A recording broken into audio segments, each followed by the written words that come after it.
Hi, I'm Dr. Linda, and I am here to talk about America's favorite sport, and that is football. And the question I got for you today is, parents, should you allow your kids to play football? Now, the answer, it is really up to you. Parents, you get to decide whether your child should play football or not me. But because I'm a medical professional, a medical doctor who has seen my share of head trauma, I'm going to present you with the facts concerning football and head injury. Number one, the most important study to date right now was done by the University of Boston, where they looked at 111 brains of NFL players after they died.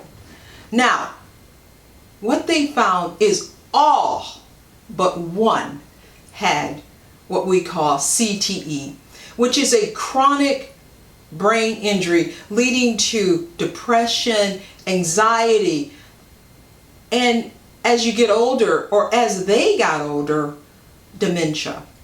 All those things you don't want to see happen to your brain.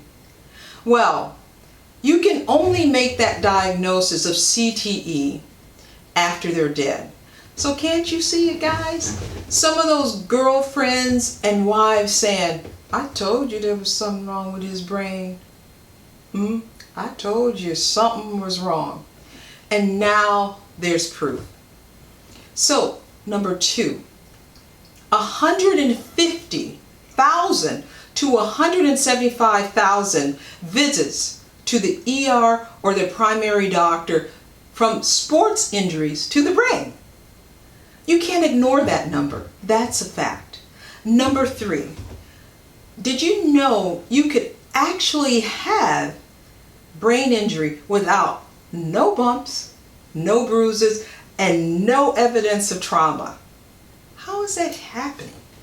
Well, the brain itself, or the injury to the brain, is not really from the bumps and the bruises that you may get during football, but actually they believe it's from the acceleration, deacceleration of the brain inside this protective vehicle that's been given to you called the skull.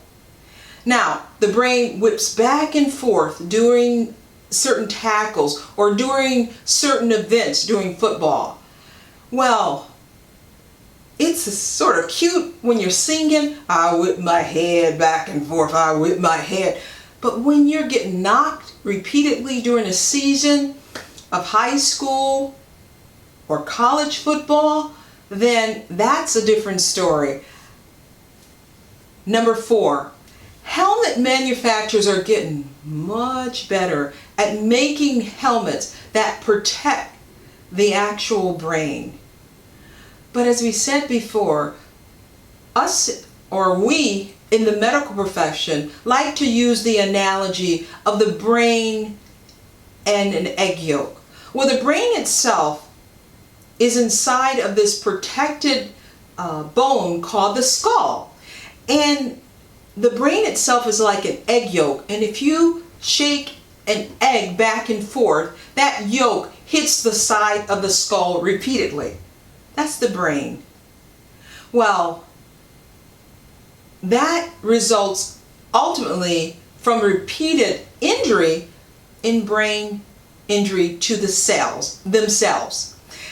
So, fried eggs are good in the pan, but I'm kind of thinking that fried brain is kind of not good for you. But number five, if you start playing later in life, that means that if you're a 5 or 6-year-old and you're knocking your brain around as you're actually growing or your brain is growing, that's not good. So starting later, we believe, decreases the chances of you developing chronic brain injury in the future. So I've given you 5 things to think about as you try and decide, parents, as to whether your child should play football. I want to show you the brain. Okay, this is the brain. Not really the brain, but it's a model of the brain. And your brain itself is made up of these little nicks and crevices that help you to think properly, to respond to your environment. But when you injure it, it's not a good thing. So you want to protect your brain, protect your children, make the right decision. You know what? Because when you get old, you want to be able to tie your shoelaces. So if you've enjoyed this video, I'd like to ask you to like it, and I've put a link to our website where you can find more information on brain injury and young children. This is Dr. Linda. Thank you very much.